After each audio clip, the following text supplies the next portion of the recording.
Yo, what's up, guys? Long time no see. I think it's been about 5 days since I dropped a video. I actually just took a flight across the country from Florida this morning to make sure I was here on time so I could come hang out with all of you. I was supposed to go to Cleveland for this MGK concert, but I got lucky. I told the girl I work with that, I got to get back for Corn Craze, and she's very understanding because she knows football season is coming up. But now that you're all here, I want to check out some of the chat. What's up, Connor? Hey, Nick. Thank you for being a member. What's happening, Jose, Blake, Shane? Thank you guys all for being here. I really do want to get going with the show today, but I got to start off with a couple things. First, if you are not subscribed, make sure you hit the subscribe button because we are really close to cracking 12,000. And once we crack 12,000, I think we can release the merch. So that is something we're going to look forward to. I've got that on the way. All I got to do is get my one photo shoot in so I can pop that up on the website, and we're going to be good to go. That merch is fire, I promise you. But right now, I want to bring in my first guest host. And obviously, you guys are here for College Football with Sam, but there's someone else I need to introduce you to. So, Denon, can you bring yourself in?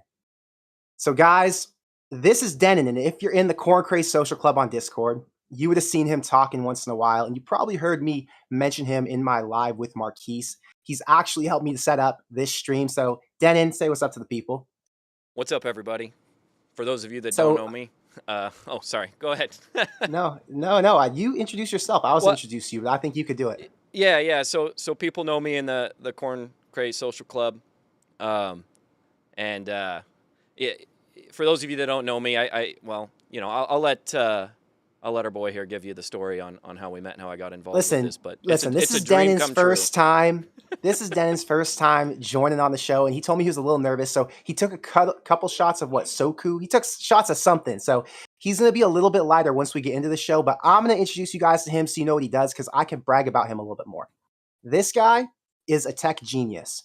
He came into the Discord and said, hey, Connor, I can help you to do whatever you want on the back end. I understand the front. I understand how you're doing all of your video and things like that, but I also understand the engineering part. So he said, I can do your audio, your visual. I can help you set up remotely. He lives out in Illinois, so he's a little bit far away from me, but we've got everything kind of geared up together now so that he's able to take over my computer and run it all smoothly. So this is the guy you credit for bringing the Corn Craze Social Club live stream to life. He's the man.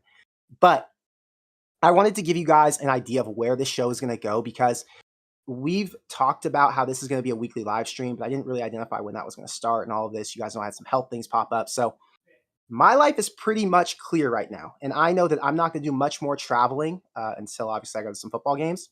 So here's the plan for the social club. We're going to meet up weekly every Thursday at the same time, 5 p.m. I mean, it might vary a little bit depending on his schedule or my schedule or our guest schedule. But for the most part, it'll be Thursdays at 5 p.m. We'll come on here. We'll do a show like this. For the most part, I'm going to try to get guests, whether that's players, other YouTube show guys, or radio hosts, or whoever we can get, whoever really you guys want, we're going to bring on. And it'll be just a really good way for all of us to interact. The best part about it all is if you're in the Discord, you're going to be able to jump in and chime in, give your thoughts. You'll be able to say or you'll be able to join in as a live caller, get your questions answered, talk about what your thoughts are on the team. Eventually, I think we might have a video element to that in. So I'll be able to be on the right side of the screen how I am now. You'll be popped up on the left where Denon is. I think it's just a really cool way for all of us to connect, because you've got to remember this community is more than just me or Denon or any one of us. This is about the Corn Craze, I guess you can call it, nation. All of the Nebraska fans as a whole. So I'm really excited about that. But do you want to talk about anything else to that point, Denon? Yeah. Well, you said 5. That's 5 Pacific, 7 Central. Yeah, just so no confusion. Same as we are tonight. Every Thursday. You can count on it pretty much for the rest of the season. I think maybe... Yeah, you guys got to remember I'm in California, so that's one deal. But I raised my hand when you said that. Well, thank you for clarifying. Besides that, I wanted to tell you guys that this guy, College Football with Sam, is awesome. I talked to him before this stream just to vet him and make sure he was legit enough to come and share his ideas with all of you. But Denon's actually the one who introduced me to his content. So when Denon first reached out to me about helping out with the back end of the live show, he said, you've got to check this dude, College Football with Sam, out. He has some really good things to say about Nebraska. I haven't watched that many YouTubers because I'm so busy trying to put our content together and get that out to you while I'm balancing work and everything else. But you guys can credit Denon for the show and for introducing me to College Football with Sam so we could put this whole thing together. So thank you, Denon. And with all of that, I'm kicking him out so we can bring on the main guest. Sam, Welcome to the show. Guys, this is College Football with Sam, and you probably have never seen his face before because he doesn't do content where he shows his face. But I'm going to let him introduce himself to you now. Sam, say what's up to everyone in Corn Crazed. Hey, Corn Crazed community. How are y'all doing? I'm Sam, obviously, and if you've seen my face before, it's because of live streams I've done from reviewing bowl games and maybe some March Madness content, but it's good to be on here.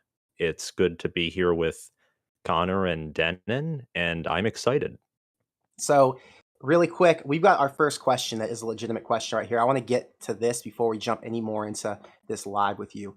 The real question is, what does it take for Casey to lose the starting job and Chubba to get a chance? Okay, just so all of you know, because I've mentioned this before, Casey has this job in the bag. He came to Nebraska to be the starting quarterback. He is one of the leaders in that room, as in the offense as a whole, as we heard from Whipple this week. So I don't think there's really a chance for Chubba to beat him out before this first game. The way he would get it is if something happened with Casey, he got sick or something, and then Chubba came in and was able to take over and had a really good opening week. But Casey is by far the most experienced guy. So I'm going to say that we've got Chubba on the back burner for now. Also, I thought this was funny. I always thought he was older. He has the voice of a 40-year-old. Sam, how old are you? I'm 19. And you go to Michigan right now? I'm going to be in my first year of Michigan this fall. Just Okay, so graduated. if you guys have not seen this guy, and yes, Ty, he has a broadcaster voice. If you have not seen this guy's content before, he does overlay. So he'll put a graphic up and then he'll talk in the background. So a little bit different from how I do it on camera, but it works and it's really entertaining. And I'm sure you guys saw one of his main videos, which we're going to talk about in just a second. But before we get into that, I want to know why he's credible because just like me, he's a random guy off the street preaching and giving his ideas. So, Sam, tell us how the channel started. Let us know what you're building, what the plan is. Where did you come from? Well, I'm based out of Michigan. I'm like 40 minutes northwest of Ann Arbor. And I was always into college football a little bit as like a kid. But after the 2019 season, because me and some of my friends in like high school class were just talking about it every day and making like saying who's going to win this game. So making picks, whether it was the spread or who's going to win. And I just got into it. And when COVID hit and I was bored and had nothing to do, I decided, why not? Why not talk on a mic and upload on YouTube? So I have And a question off that. Who were you watching before to give you a little bit of inspiration? who was I watching before? I would say I was watching a little bit of Josh Pate and I was listening to Mike Valenti on the radio. He 97 won the ticket out of Detroit. And that just gave you kind of the idea that you could do this? Yeah. And everyone in my family always said I had a broadcaster voice. So it's like, why not roll with it? Just like everyone else in this chat. Yeah. Really quick, I want to pause for this question from Richard. Richard's asking about Mickey Joseph's comments when he said that Omar Manning showed up for practice 2 days in a row the other day. Richard, I talked about it in one of my videos. I have no idea what's going on with Omar. Obviously, we've seen him in videos at practice. He should be an impact player. There are weird comments or no comments made about him all offseason, which just does not line up with some of the other guys. You never hear that Alante, or you never don't hear about Alante because he's at practice every day. So yeah, that comment is valid, or that question you have is valid. It makes no sense to me. I'm hoping Omar shows up in a big way, but it's like a lot of confusion to me still. So really quick, let's get back to you, Sam. When you started this channel, obviously you were going to go to Michigan, but you didn't opt to do it the way I'm doing Corn Craze. You opted to what? Cover the entire Big Ten, the entire college football. What's your plan? I opted to originally cover the entire college football landscape, but I was always more into Big Ten football. Like in 2021, when I started watching all the games, I realized I really only had time to go in depth. I had to either choose between going in depth with one conference or maybe two, or be general about everything. And I decided that I know the Big Ten, Michigan, Ohio State, and Nebraska, Michigan State. I know them better than I know a lot of these other conferences and their schools. I still have a general understanding of them. I have knowledge about other conferences, but the Big Ten is what I'm passionate about, and it's what I do the most research in. You can catch me in my spare time watching old college football games and just randomly searching up current players and rosters for the Big Ten. And I want to build this into a Big Ten centered channel that can help me pay for my education. And beyond that, become a legitimate job, become a way to earn a living and have a hobby and a passion. That's awesome. Okay, I've got a quick question for you off of that, because now you've essentially described yourself as, I don't want to say an expert because I'm not an expert either. I'm just a guy in my bedroom who talks about football, who happens to do a lot of research, probably as much or more than some of the people on Big Ten Network, ESPN, or any of these other talking heads who talk about Nebraska football. But Sam, this question below, it says, could you ever see Nebraska making a playoff run like Michigan did last year? Or do you think the highest goal would be to go to the Rose Bowl?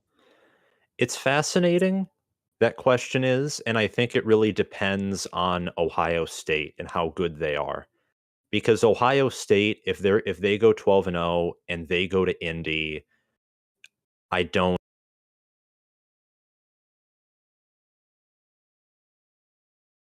get in their way. But with, like, let's say Michigan beats Nebraska or Michigan State somehow makes a insane run, then who knows? And I think that Nebraska here, they have an opportunity. They have an opportunity. I think they're going 12-2 or 10-2 and winning the Big Ten West. And I think that's that. We're going to get into that a little more in a few. I like that. I had a technical difficulty. I heard everything you said, but my camera cut out. Denon, am I still here in the Discord?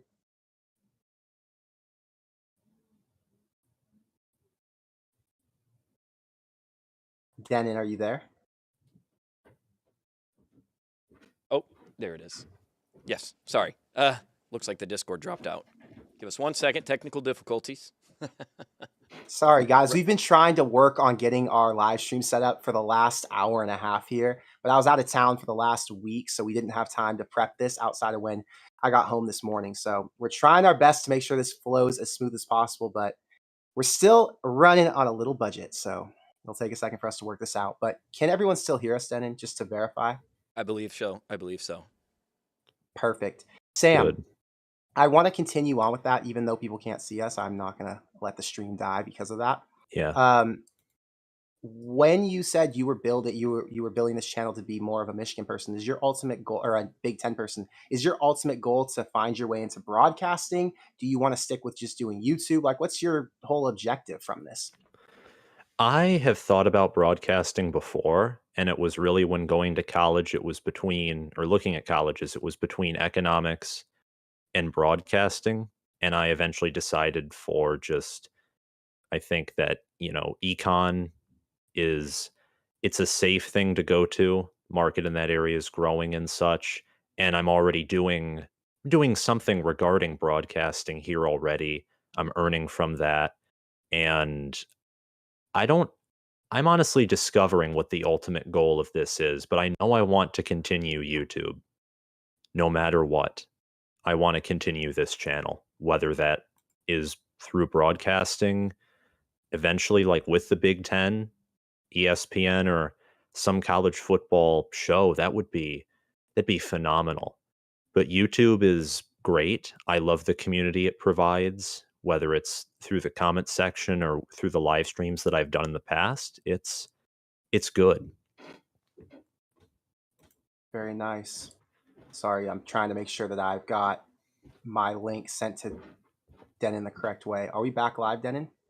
Yeah, we're still live. Your feed dropped, but give me Is my just 1 feed second. back in? Yep. We're it seems like the camera keeps dropping, but So bizarre. yeah, Guys, I'm sorry. Totally I'm stable. sorry that Sam pops up and I don't. We're trying to figure it all out. But okay, don't even worry about my camera right now. I'm more worried about Sam and getting his prediction. So can we pull up Sam's prediction on the right side of the screen? Yep.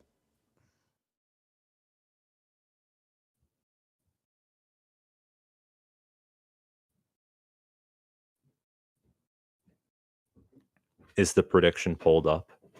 Not yet. I don't believe so. Yes, it is. Is it? There we go. Okay, cool. So, Denon, also, if you need me to pause and you want to pull my screen back up or tell me what to do, we can do that. That's no problem. I'll let you know. Okay, great. So, everyone that has seen Sam's video knows that Sam made a very ambitious prediction in saying that Nebraska would go 10-2, 7-2 in the Big Ten West, win the division, of course, and end up playing Ohio State in the Big Ten championship game. He also projected that Ohio State would win that game. And obviously, that's a crazy goal coming off the 3-win year. I wasn't mad about it, but it did make me question Sam's legitimacy at first because I was like, wow, that's a lofty goal, especially coming from someone who isn't a Nebraska fan, right?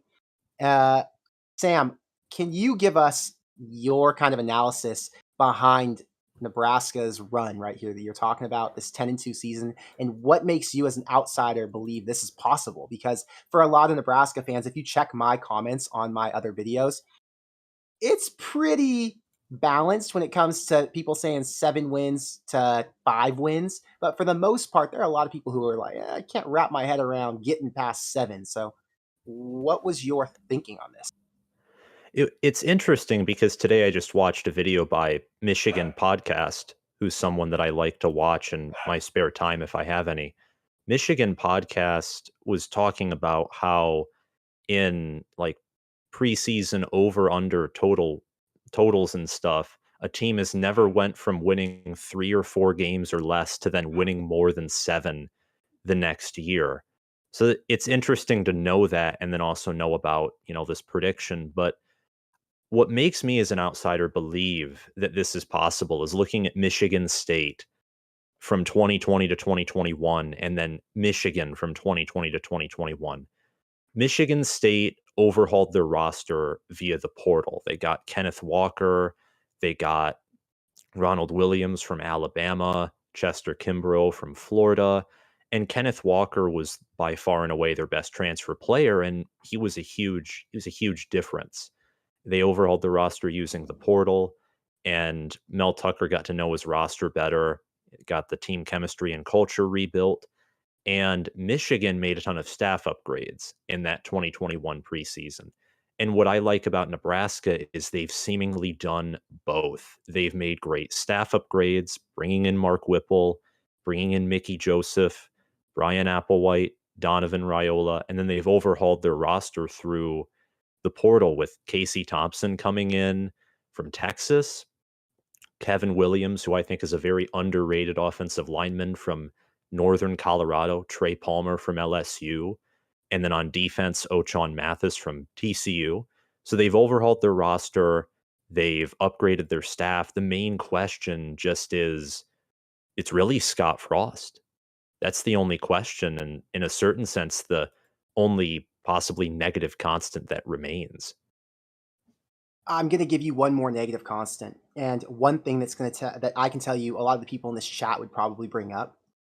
It's the offensive line that to us is the constant, because even though Scott Frost is the constant in this situation, he's the only coach who isn't gone, who hasn't performed the level we've expected. It's to us, it seems as he's removed himself from that offensive role. And the issue with him was he was unwilling to make a change when it mattered. Not that he had other options. I've talked about that in other videos. Even if he would have made a change to Luke McCaffrey or Logan Smothers, I'm not sure either of those guys, well, I am sure neither of those guys would have been able to do any better than Adrian Martinez did. So it was almost like he was underprepared a little bit when it came to that and quarterback coaching.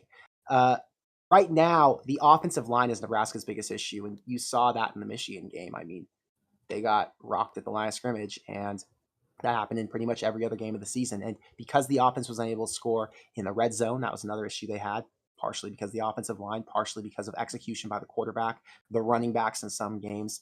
Yeah, I think it's just hard for Nebraska fans to be able to look at what you're saying and say that no team has ever gone from 3 to more than 7, and then say this offensive line is going to make that big of a jump. Obviously, I like your analysis and the way you're looking at it, but man, is it hard for me to have belief coming from what I've seen for these last 4 years.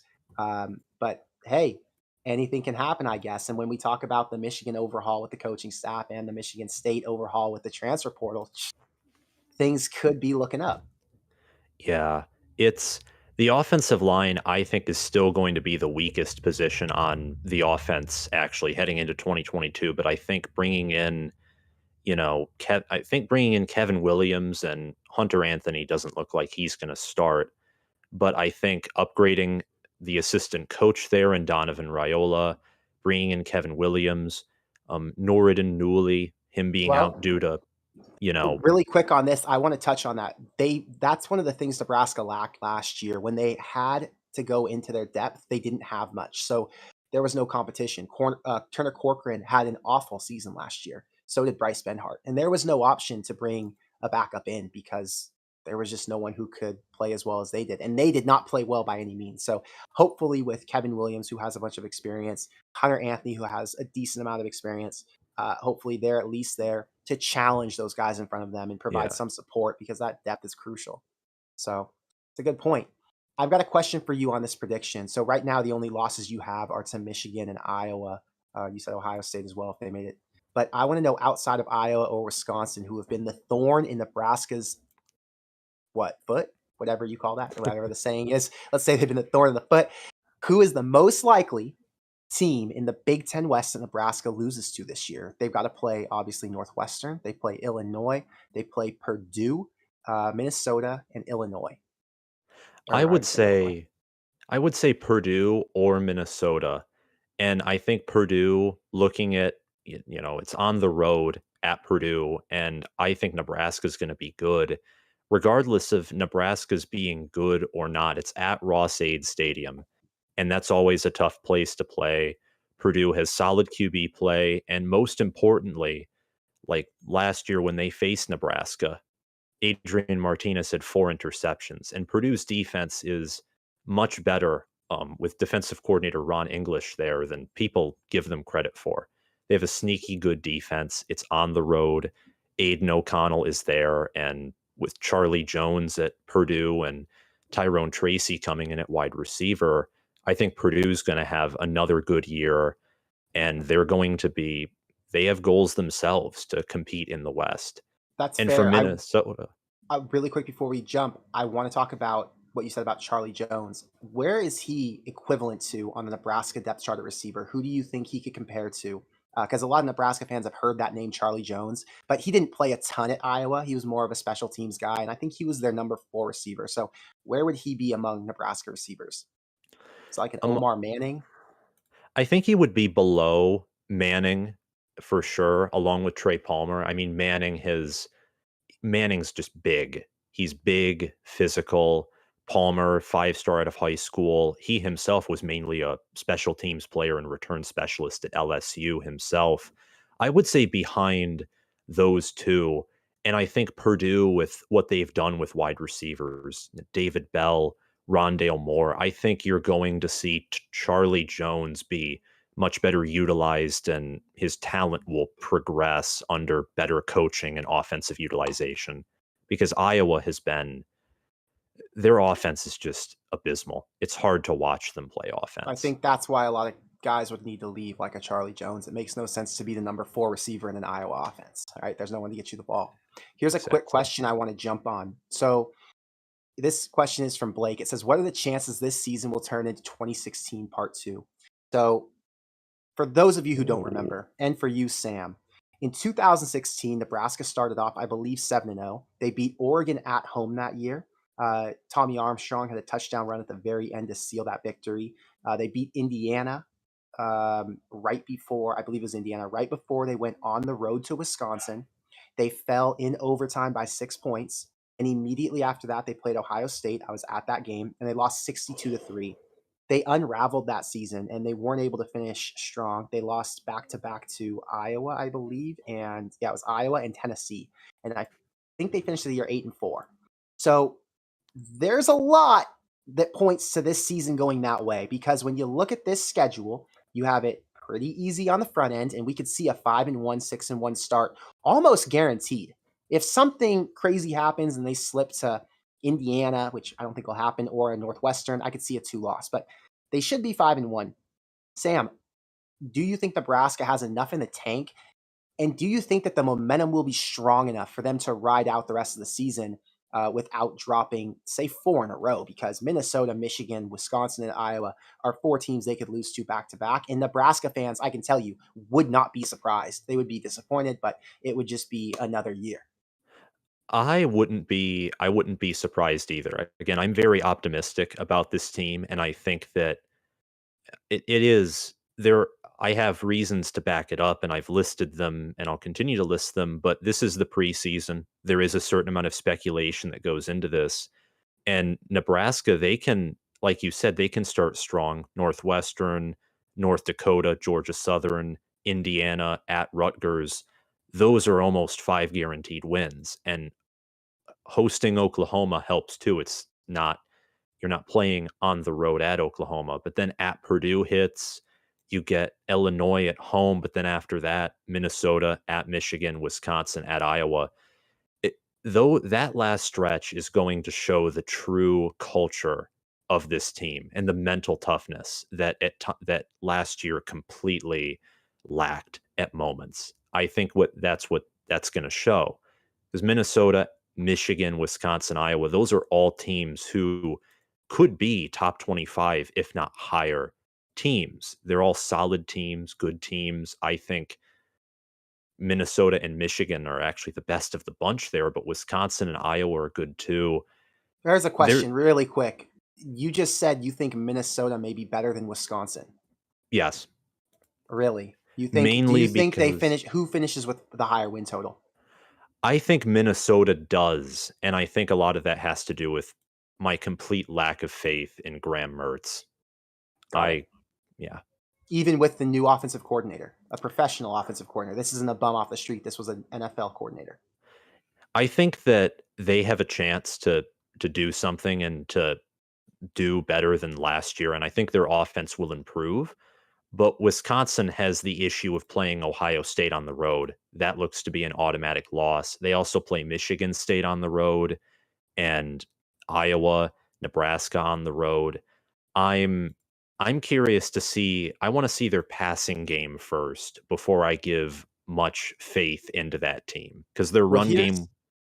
that's the thing. Here's where I'm going to tell you that Nebraska fans will defend Wisconsin, because what we see every single year is Wisconsin has a decent team, or in some games an average team, right? The way they got run down by Notre Dame last year, for example.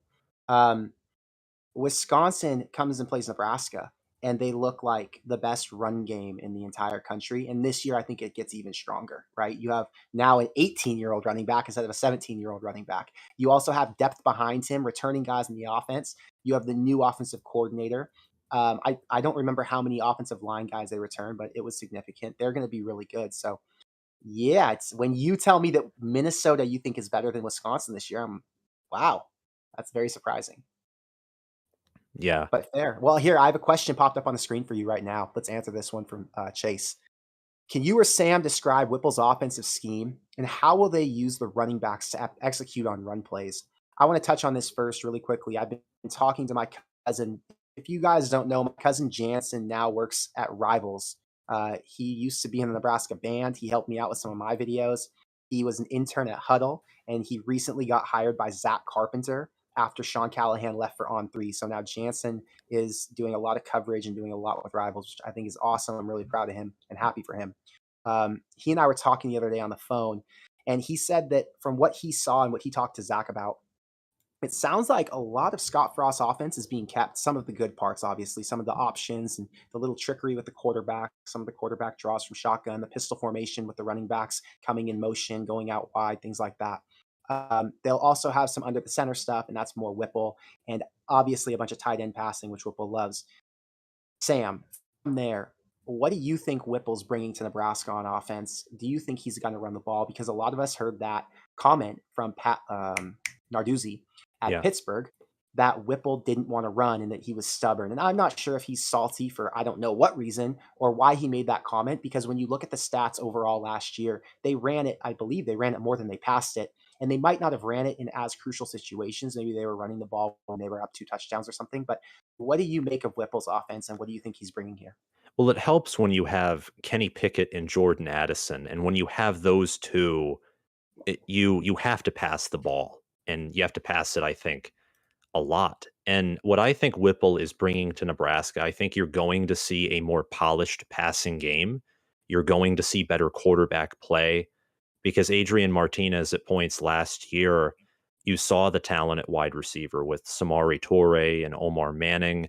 And Adrian Martinez has been known to be talented since he's been at Nebraska, but the passing game was not polished last year at all in certain circumstances. And I think a play that sums that up is 3rd and 4, I believe, when Nebraska was driving against Ohio State. And I think Austin Allen or maybe Travis Vokalek, one of the tight ends, was wide open, and Martinez just overthrows him.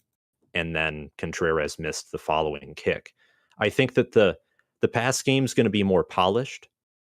I think that running backs will be used, and I think that Scott Frost at Big Ten Media Days saying that the offense being a collaboration between the two shows that Frost wants to still have part of his own philosophical identity with running the football, keeping those options and those schemes that you were just mentioning.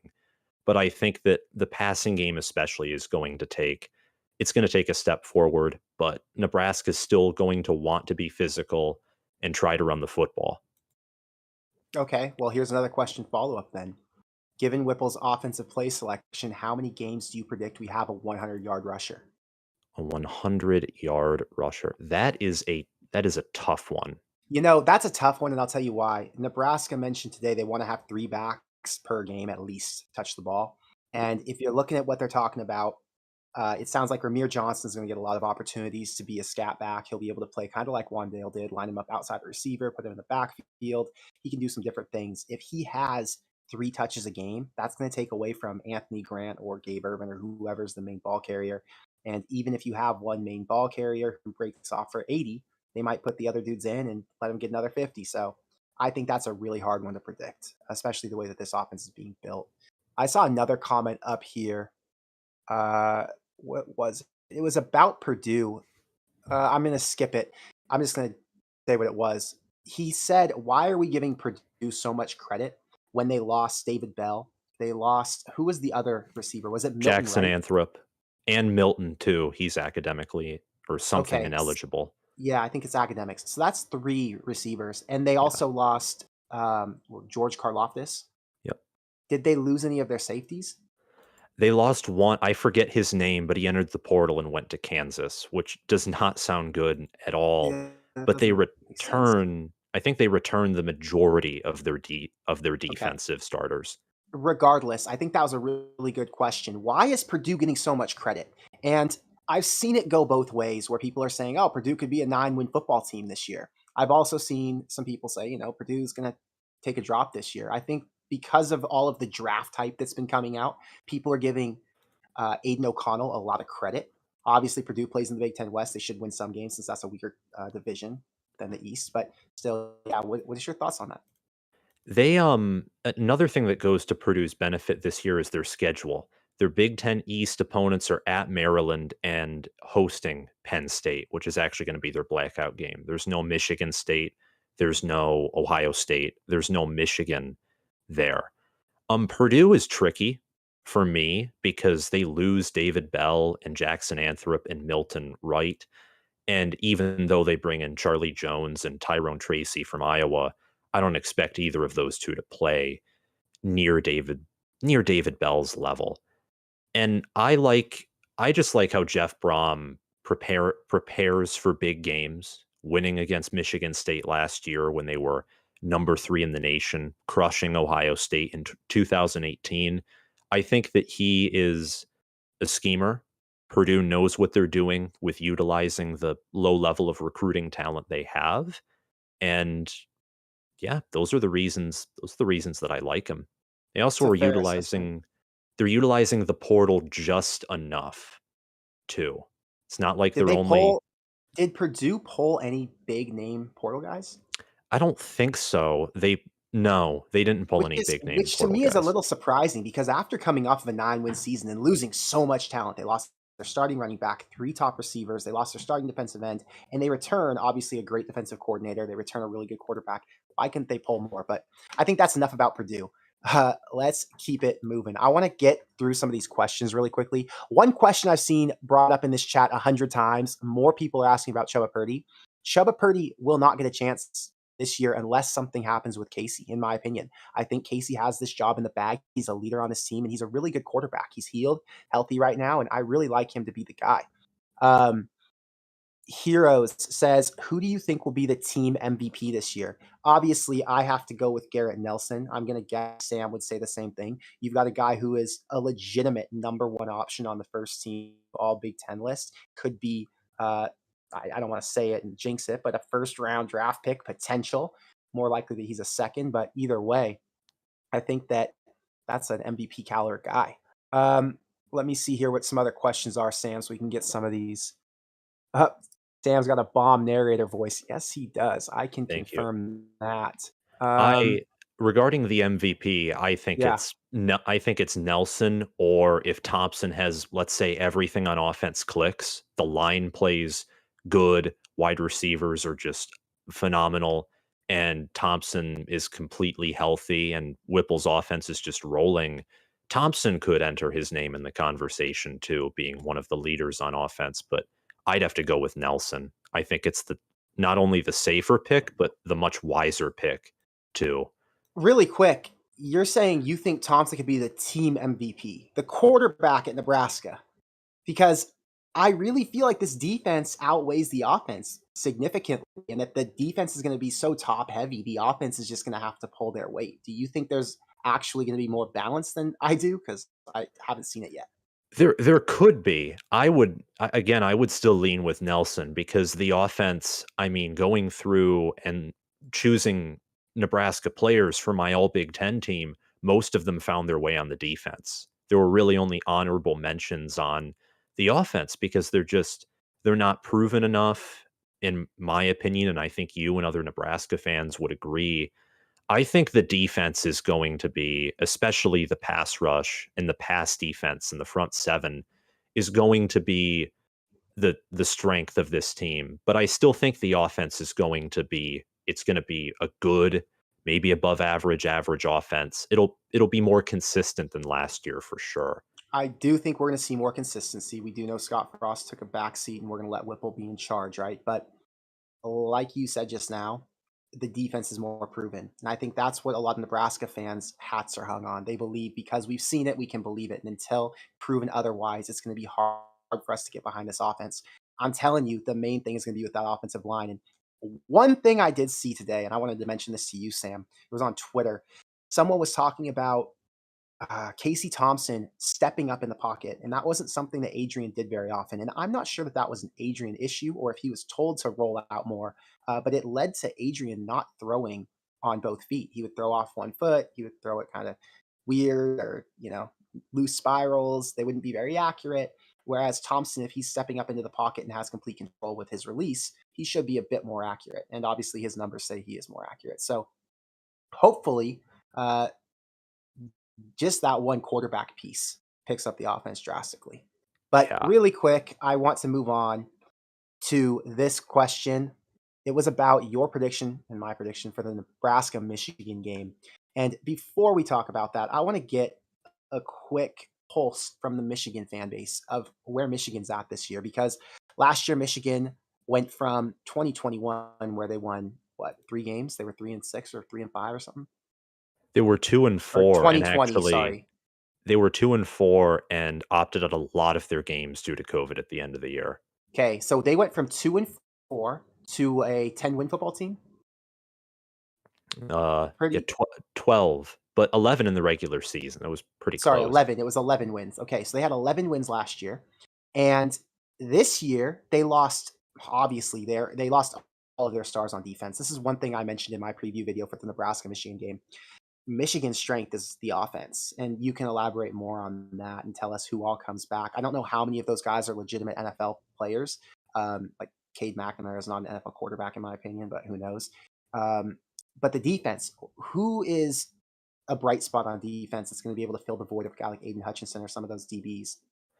You have Mozzie Smith at D tackle, who I was just reading about on Twitter and Instagram a few days ago about how he's listed as in someone his name escapes me, but he has a freak list, and Mozzie Smith topped that freak list because he's huge, but he's athletic, quick with his feet, and he just has power.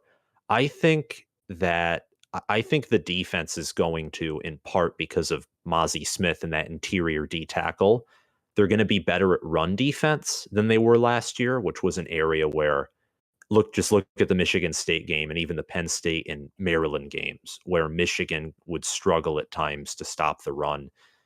Aiden Hutchinson and David Ojabo departing, I don't think they're going to be replaced. And I think that the buzz coming out of Ann Arbor that this defense is better than last year's, I take that and I question it immediately. You have Mike Morris and Braden McGregor at the edge position, and neither of those guys are proven yet. So I'm eager to see how the defense does. I think that with RJ Moten and DJ Turner returning at secondary, Moten's a safety and Turner's a cornerback. I think the secondary for Michigan will probably be the part that's the most known, at least early in the year. And I think the defense will be good because under Harbaugh, regardless of who's returned outside of that dreadful 2020 year, the defenses have been good or above average at minimum. And I can't wait to see what the defense looks like, but it's sort of an unknown there. Do you think that the Nebraska offense, Michigan defense is kind of in a similar boat?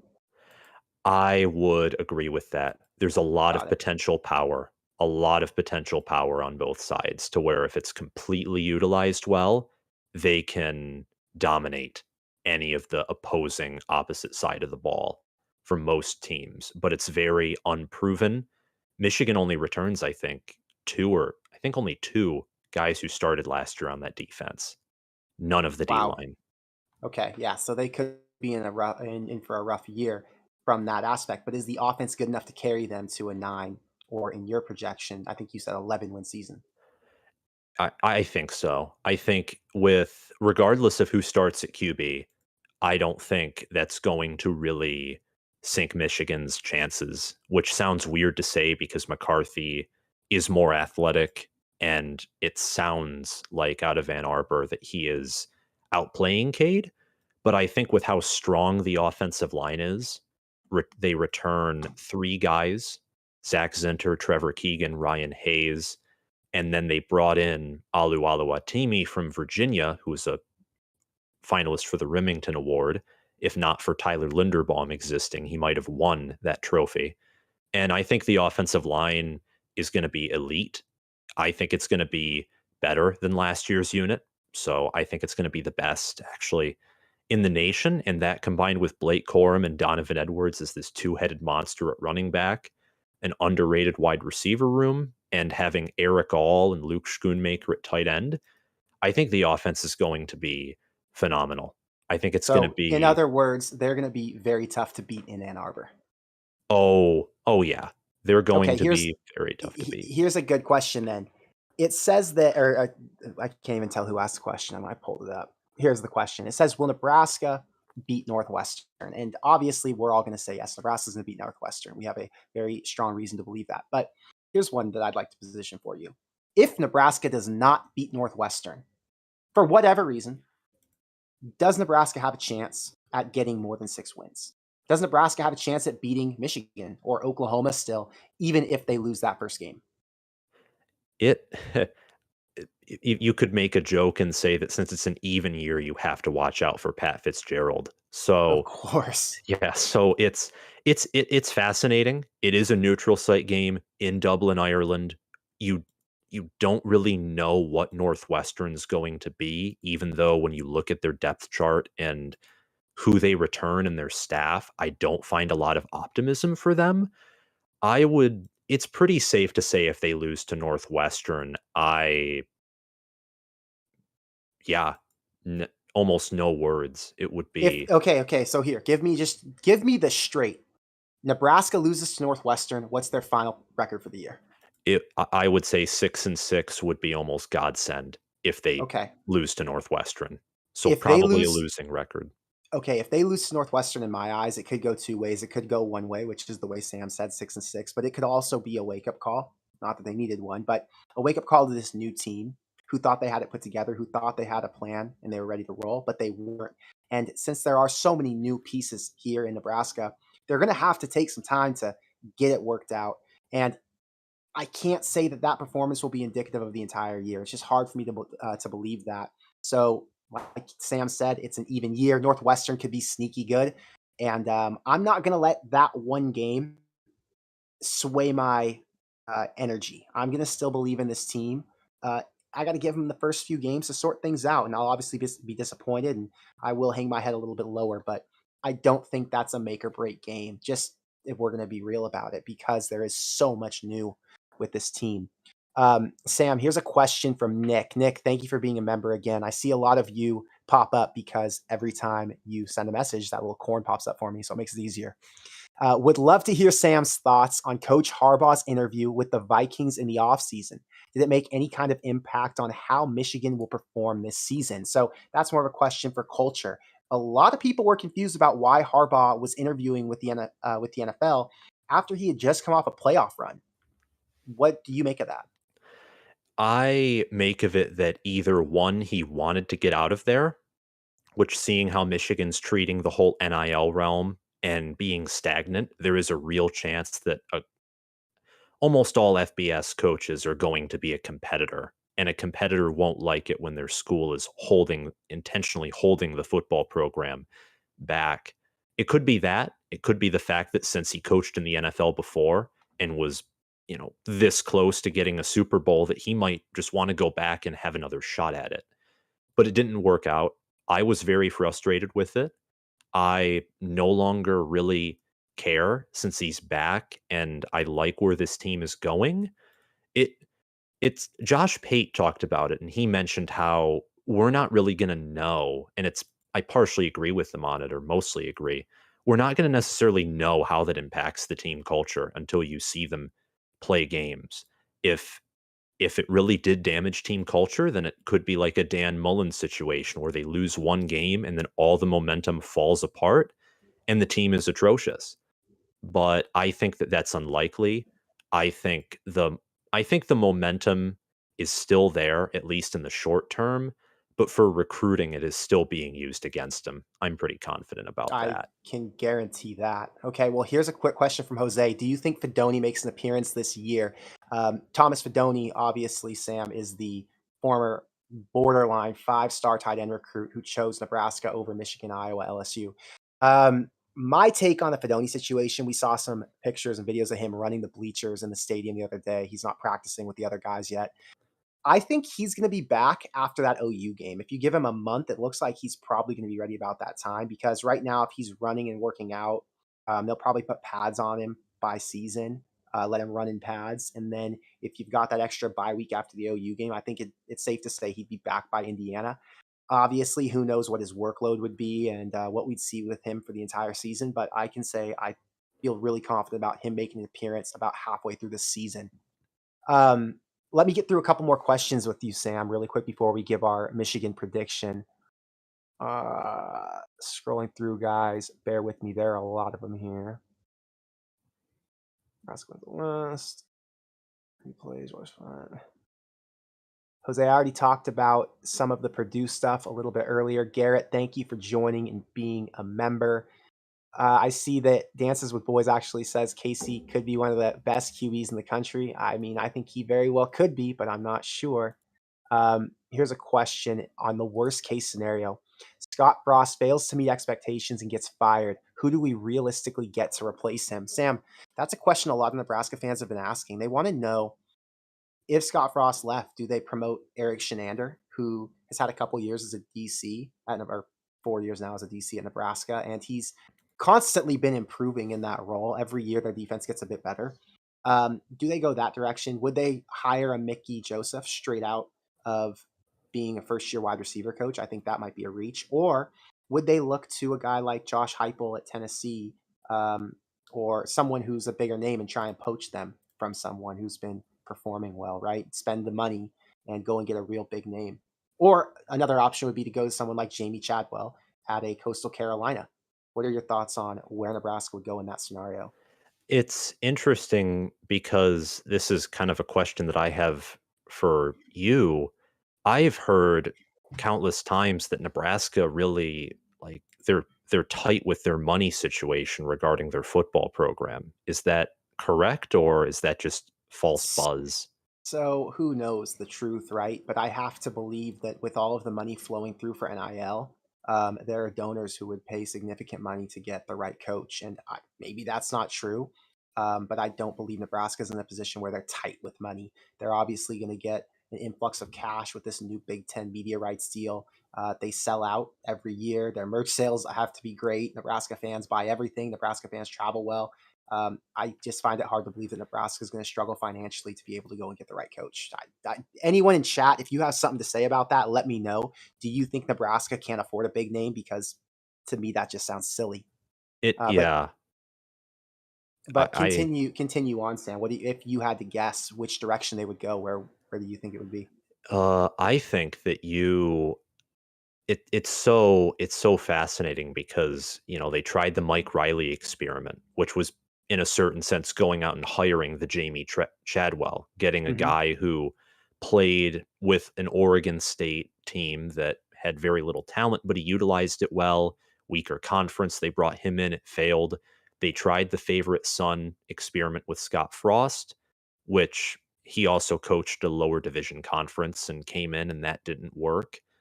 And I, trying Eric Chenander or Mickey Joseph would be interesting. Eric Chenander brings that young, energetic sense, and he has a resume and the fact that he's been one of the few positive constants throughout the entire Scott Frost tenure, improving every year in scoring defense. Mickey Joseph is a fantastic recruiter, proven at developing talent.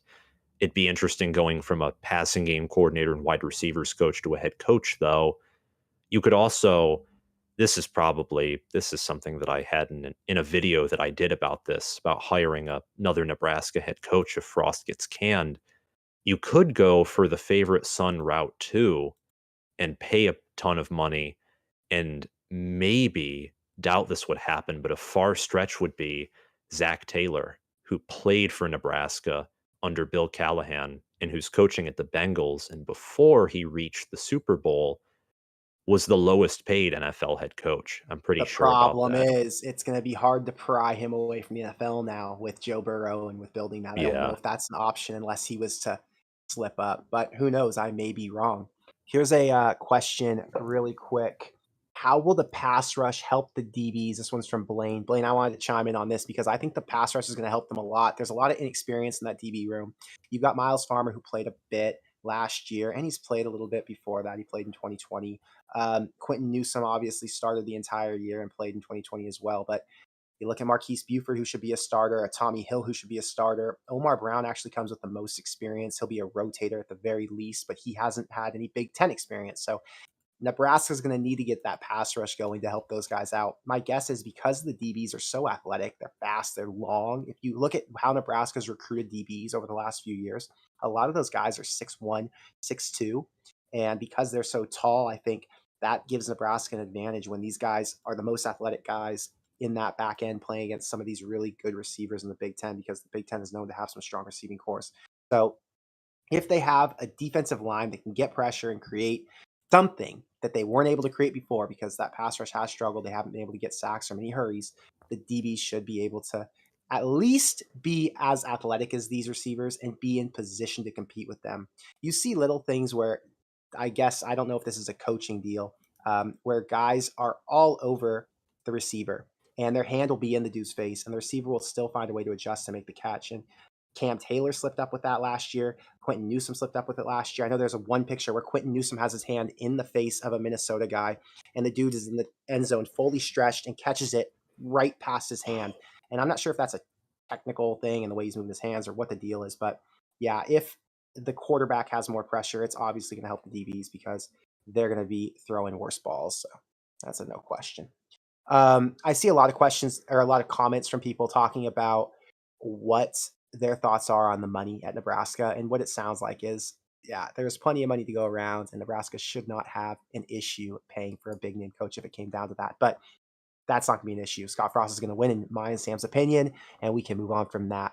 So here's one from James. What is what is the Michigan Nebraska score, and what do you think their records would be? Will College Game Day show up in Ann Arbor? So before we get into this prediction, let's talk about that. Leading up to that game day, we both have Nebraska pegged to have either no or 1 or 2 losses. So Nebraska should be a top 25 team going into that.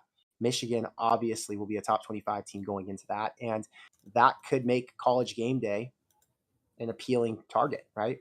Yeah. It's not. I don't think it would be a big noon kickoff. I think that week when I looked at the schedule, this was the most appealing game. So College Game Day, I would predict, goes to Michigan for that week. Do you think you could say the same?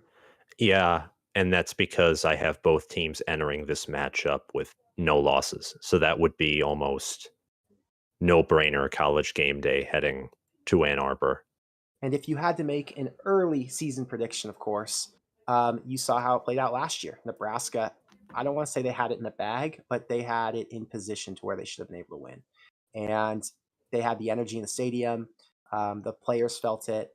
Everyone watching around the country felt it. And there was a couple errors towards the end there that cost them the game. Do you think we see a game that's that tight in Ann Arbor? Or if it's, a lot of pressure and Nebraska's got to be there for game day, and this is their first time playing in that environment, because this will likely be their second huge game of the year, but it'll be their first big game of the year where they're ranked and people actually believe in them, right? Yeah. Or at least the country outside of Nebraska fans believe in them. What do you think the odds are that Nebraska could keep it competitive within 3? Do you think that's a 40%, or do you think that's more of a 50%? This could go either way. I think that Michigan's going to win this game, and I would favor them not heavily by points to win this game, but I'm pretty confident that Michigan they're going to win this game, and that plays into home field advantage. I think Michigan overall is the better team, but I think Nebraska's going to keep it close.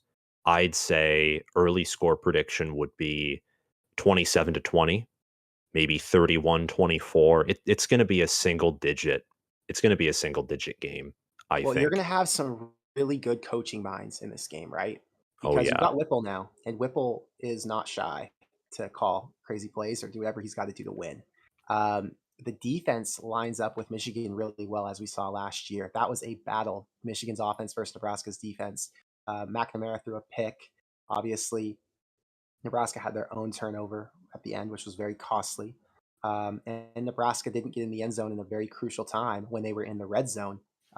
Adrian couldn't punch it in. So I think that the matchup probably to watch would be the defense versus the offense, because we're still unsure about what Nebraska's offense is going to look like and what Michigan's defense is going to look like. But for the Nebraska fans watching, I think it's very easy to say Michigan would win this game because it's at Michigan and they're on paper the better football team. But there's still a lot out there to be known and learned about both the offense for Nebraska and the defense for Michigan. And until we see either of those two play, it's going to be really hard to make an accurate prediction, because if you look at the defense of Nebraska and the offense of Michigan, they line up very well, as we saw last year. That's my take on it. Yeah. And Nebraska finally has, I think, the pass rush with Garrett Nelson and Ochaun Mathis, and maybe Caleb Tanner can find himself in there too. They finally, I think, have a pass rush to do well against Michigan's offensive line in like a pass rush situation, not just in defending the run and other things. I think it's going to be a great game. That's for sure. And I can definitely, even though I think Michigan's going to win, I can see Nebraska coming in here and pulling, Whipple pulling something out of his hat, and Nebraska comes away with a win. Yeah, I can like see we that. both, I think you and I have both said there are no guarantee losses on the schedule for Nebraska, and this game is no different. Yeah. Here's a question from Brad. If the Big Ten drops ESPN, why would game day show up? So if you guys haven't heard, there's been a lot of talk about these networks and how the media deals are going to go going forward. And they've talked about ESPN not covering the Big Ten. I think Fox would take over the Big Ten, and CBS maybe, or NBC. I can't remember. I've been out working this last week. I have not read anything about the media deals, just a few tweets here and there. But ESPN owns College Game Day. And College Game Day is the premier show for college football, obviously. They wouldn't miss an opportunity to go to Big Ten country. I think that would be leaving a big gap in the market. It wouldn't make much sense to me. So it would change the dynamic of the show, right? You would be segregating that show as just an SEC show or a Pac-12 show. They still need to tap into the Big Ten market, in my eyes, but who knows? I could be wrong. Marco said, Sam, have you been to a game in Lincoln? I have not. No. Do you I have have not been to a interest? game. I totally have interest to be at a game in Lincoln. Because I've been to a game in Ann Arbor, and it was a great experience. I actually went to Nebraska at Michigan in 2011, I believe. Amir Abdullah was the running back, and Nebraska got worked. I think it was Denard Robinson playing back then. Yeah. Denard Robinson was Levante Michigan's. David was on that team. There were some big name Nebraska guys, but Nebraska couldn't keep up. I think it was a morning game, but it was a great environment. If you guys have not been to the Big House, it's awesome. It's obviously massive. I really like to go to stadiums where you feel like you're kind of in an encapsulated space that has high up like risers, bleachers, and so you feel like you're in a bowl. Michigan doesn't really have that feeling. It's more built out because they have to fit so many different people in there, right? You've got the different corners of the stadium. It's just one large bowl. So it's a pretty cool experience as opposed to somewhere like Nebraska that has different tiers on the east and the west side. And then in the north and the south in the end zones, they have kind of a cutoff where there aren't seats that connect over. So yeah, it's very interesting how those bowls are set up, but it's something you can check out if you are a fan who actually likes to travel and go to games. And Sam, you're welcome in Nebraska anytime. If you did come, I'd like to schedule to be there when you do go. Okay. Yeah. Let's see here. Casey says, I just want football to start. I'm way too hyped for the season. Casey, listen, we have run out of things to talk about for this season. Sam and I are beyond ready so that we can make real content about what we're actually watching and not just making a bunch of guesses. Gabe, with your record prediction, which bowl game do you see Nebraska playing in? Ooh, that's a good one. I think the Citrus Bowl, or they could, depending on how competitive they are with Ohio State and with their other two losses, they could reach New Year's Six, but I'm almost more so thinking Citrus, just seeing 10-3, losing in Indy, and then if you count Indy with their final 4 games, they'd be 1-3 in their final 4 games. And despite the fact that I think all 3 of those losses would be competitive, they'd be against good teams. I think Citrus Bowl or New Year's Six Bowl bound for the Huskers. Not the Rose Bowl, though. I think that with my Michigan prediction, Ohio State would go to the playoff. Michigan would take the Rose Bowl. Nebraska would get the 3rd New Year's Six Bowl slot, or they'd go to the Citrus Bowl. Here's a question. If this is a very crazy hypothetical, how does Nebraska get to the Rose Bowl? I think the way Nebraska does get to the Rose Bowl is if they lose to Ohio State in the Big Ten championship and Michigan ends up with 3 losses in the regular season. That's probably the only way. Am I right? It depends. I think that'd be a great way of putting it. If Michigan loses more games, or let's say Nebraska beats Michigan and then they lose to Ohio State, that would be crazy. Fair. Brandon says, Sam, come to a game with Connor and hit me up. Brandon, I saw you comment something earlier about hitting you up when I go to a game. For those of you who want to get in contact with me and stay up to date, I've got a link below for the Corn Craze Social Club Discord chat. In there, you'll be able to talk to me, talk to other Corn Craze subscribers. We have links in there that pop up, different discussion boards, so you can come in and actually talk to us. Also, on that note, I mentioned it earlier on in the show, we're going to be able to do live call-ins, kind of how Sam and I would be talking here, and you got a caller to literally come on and ask us a question live rather than just me rolling through these comments. So if you want to be able to be a part of the live call-in in future shows, we'll probably have that rolled out by next Thursday. Make sure you join the social club, and I'll give you guys information about how to join that live call-in aspect once we do our next show. But I think that would be really awesome for me to be able to talk to you guys because obviously we're one big happy family.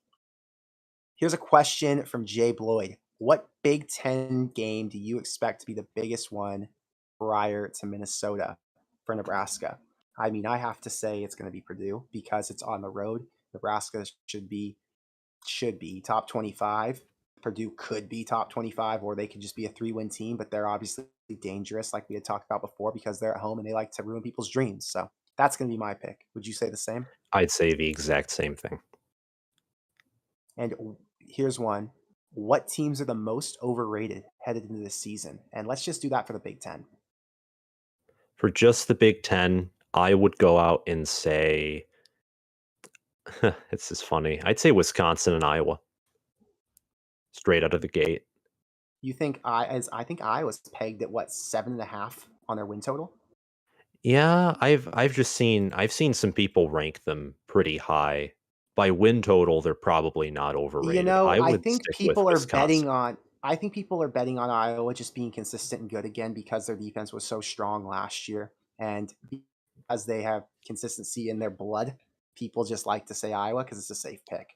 Wisconsin, though, I'm surprised you're saying they're an overrated one. I would actually probably say Penn State. Penn State, one of their biggest name players coming back is, what's the quarterback's name? Number 14, Sean Clifford. Sean Clifford. Clifford's coming back for his like third or fourth year. They lost their star running back with Noah Cain. Yeah, they lost him to LSU. LSU. He was injured actually and phased out behind Kevon Lee at some point in the season, but their offensive line has been horrible and it doesn't look like it's going to improve. Their They offense, I think, was behind Nebraska's or similar to Iowa's in scoring points per they game. It weren't was yeah, they were crazy. not good last year. And then they lost to Illinois in like 6 overtimes or something stupid. They couldn't close them out. So I It's mean, not that terrible. Nebraska could either, but Penn State I think is overrated. I've seen them at 9 wins by a lot of people. So that's what I'm going to go with. Okay, what are some other questions really quick here? Why do you think Iowa will beat us this year? I think Purdue and Iowa game should be flip flopped. Okay, Sam, Iowa and Purdue. He says that Purdue is more likely to be a loss than Iowa is. Um, I look at Iowa and I think that they're really how I look at it is Kirk Ferentz and consistency, and the fact that Iowa has had it out for Nebraska, and that plus the fact that Iowa's defense is going to be good. Their offense, not so much, but they always find ways to just do enough on offense, and it's in Kinnick Stadium. If this game wasn't in Kinnick, that would be a huge factor because Iowa, their mental toughness, their home field advantage, it's hard to go into Kinnick Stadium when you're ranked high, especially when it's a rivalry game in Iowa's minds, and come out unscathed. I have it as a close game. I think that it's a game that Nebraska very well could win, but I think that Nebraska, it's kind of viewed by me as almost an upset in favor of the Hawkeyes, which sounds strange to say, but Iowa, I think, is going to be, they're going to have 6, 7 wins entering that game. I think Nebraska is going to be good. They'll basically have a trip to Indy locked up by that game. So it'll be interesting to see. But Purdue, you could very well flip Purdue with Iowa very well. Fair enough. Here's my take on that. Iowa and Nebraska has been a one-score game every year that Frost has been there. And if Nebraska wouldn't have beaten themselves in every single one of those games, they would have come out on top. As dangerous as Iowa is at home, I don't think Nebraska's fazed by them. I think that those errors that they make, as long as they are corrected, Nebraska will have no problem trotting out on that field and winning by a score this time. But they've got to clean up the special teams. They've got to clean up the mistakes on offense with the turnovers. And as long as they play the same defense they've been playing the last few years, outside of a couple big breakaway plays, they should be able to win that one. That's my take. It says, Duck says, can Nebraska still win the Big Ten with 3 losses? You could win with 3 losses if they aren't in the Big Ten. If you lose to OU as one of them, you lose to Michigan as one, and you lose to Iowa, you could still get to the Big Ten championship and win the Big Ten potentially. So that's a pretty easy one right there.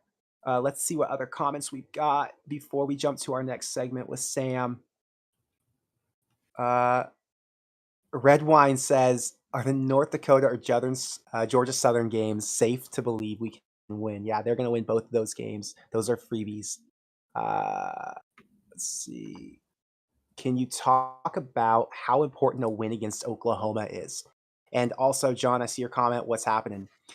A win against Oklahoma would not only create momentum, but it would instill a belief into the Nebraska players that they haven't had in the first 4 years that Frost has been there. It would make them believe that they could win a big game. It would make them believe that they could compete with the best teams in the country. It would make them believe that they have overcome the minor mistakes and the little things that all of the fans and coaches have been telling them have been going wrong for them, right?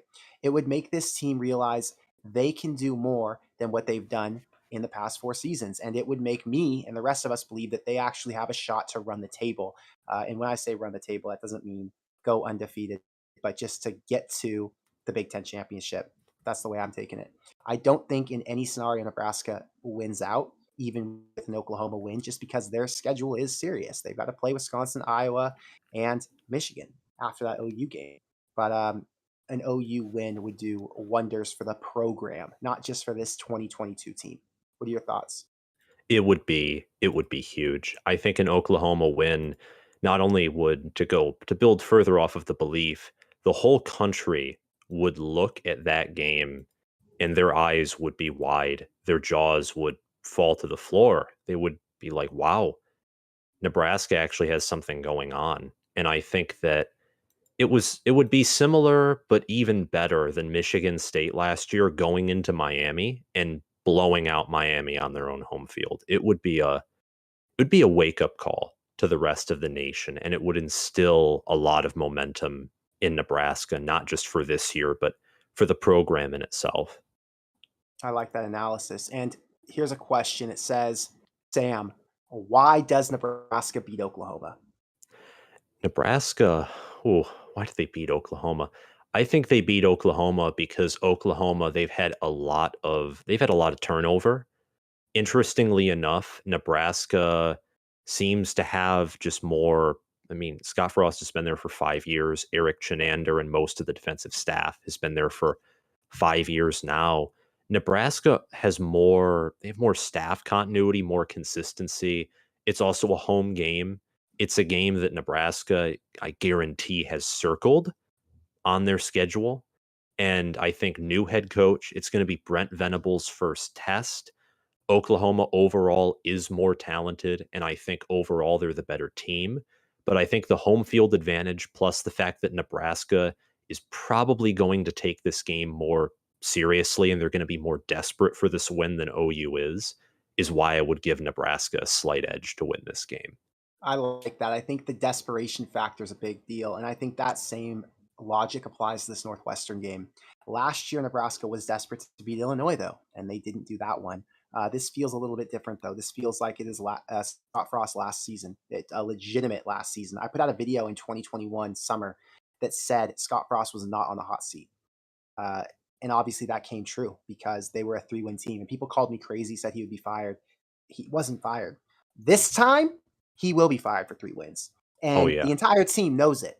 This time, you got coaches who know it. And I don't know what it was with his last staff. They didn't have it in them. They didn't have that dog in them. These coaches do. Whipple does. Raiola does. Mickey Joseph does. Shenander, Travis Fisher obviously do. So, yeah, I think that was a good point. Yeah, Here's Frost. another question I want to jump to. I know we've been on for about an hour or so. Are you still good on time, Sam? I would say I'd say by 9:30, closing it out would be good. Cool. I would say. I'm gonna get a couple more questions in here, and then we'll move on to my next segment. This one's from Anthony. He says, "Who will be the most impactful newcomer?" I'm gonna go first on this one. I'm gonna have to say it's Anthony Grant. Anthony Grant's a weapon that can be used at kickoff return and at running back. It sounds like he's cleared the path to be the number one guy. Obviously, he's gonna have to split carries. But Nebraska hasn't had anyone who's taken control of that role since Devine Ozigbo. And if they have a running back who can carry a heavy load, I think that's going to do wonders for their offense. I think it's going to set up the pass. And I think it's going to take some pressure off of the offensive line because if you have a running back who can find a way to do something when there's nothing there, it's going to help the rest of the offense operate properly. What are you thinking? Is it an offensive player or a defensive player who you'd go with? I think that it's interesting. Can you restate that? I'm asking you if you believe that Nebraska is going to have an impactful transfer on offense or defense. Who would be the more impactful? Impact. I think like honestly, a single player from the transfer portal. A single player. I think it would be Casey Thompson on offense. I like Ochaun Mathis, but I think Garrett Nelson is what Ochon Mathis is going to be David Ojabo to Aiden Hutchinson. I think Nelson is going to be the much better defensive end. And I think that if you took him out of the equation and it had to be Chubba Purdy or Logan Smothers starting, I think it would be a much different conversation. You know, there have been all these comments about Chubba Purdy in here, and I want to give Chubba Purdy some credit because even though he doesn't have as much experience, I really do think this is Nebraska's future at quarterback. Just so all of you know, I think he's going to be a major impact transfer in the grand scheme of things. Even though, like Sam said, Casey's going to be a big deal this year. Chubba is someone that you've really got to take note of and say this could be the next guy up. And Richard Torres is another guy that people have talked about as well. But Chubba, man, we've heard some really good things about him, and he has just gotten started. Whipple recruited him, right? So I think that speaks. Whipple recruited him out of high school. Yeah, that speaks volumes as to what Whipple sees in him. For sure. Okay, here's another one. Here's from Brad. Can you guys talk about USC and UCLA joining the conference? Also, if the Big Ten reaches a deal with NBC, does it force Notre Dame to join? Okay, so it does not force Notre Dame to join. I think Notre Dame obviously has their own backup plan if they wanted to, right? They have a lot of money and they have free reign to do whatever they want to do or whatever they need to do, and their boosters would back them in that as well, I believe. The UCLA and USC joining the conference conversation I've had before, and there's really not much to it. We're still another year away from that. I think it's very exciting for the conference because I think it's going to do something different for us as fans. It's something different to watch. It's something different for college football to see. And I don't think that we'll ever get bored because we see all of these things changing so often. What are your thoughts on that? I initially was like, what? When I heard that they joined, it was completely shocking, but I actually like it. As long as the Big Ten adds some more West Coast teams, and I guess that doesn't really matter because geography for conferences no longer matter, but it's going to be good for the conference. The revenue for every team is going to be bumped up. The Big Ten is going to be able to better recruit California, which is always a plus, especially at recruiting quarterback. I think that it's going to be interesting and that the future for conference expansion has only just begun. This is just the tip of the iceberg, I think. I like it. I think you're right. I think that college football is changing as a whole. Denon, can you pull up the screen with the top newcomers on ESPN that I sent over to you? So this is the top 50 newcomers in college football, freshmen and transfer players. I wanted to look at a couple of these with you, Sam, and get your thoughts on placements and where these guys are. I'm actually going to pull this up on my own, top 50 newcomers, just so I can get a better read for it. So if we start at the top, you've obviously got number 1 with Caleb Williams. He went from USC to OU. That's a no-brainer. I think Caleb had a massive season. Next, you've got Jordan Addison, another guy who had 1,600 yards in the Whipple offense at USC.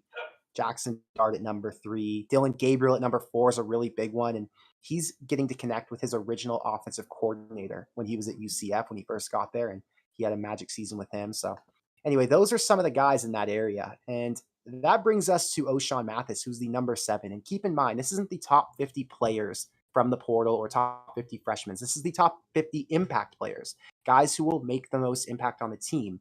And this ties back into a question that was asked that I popped up on the screen, which now I'm going to read close.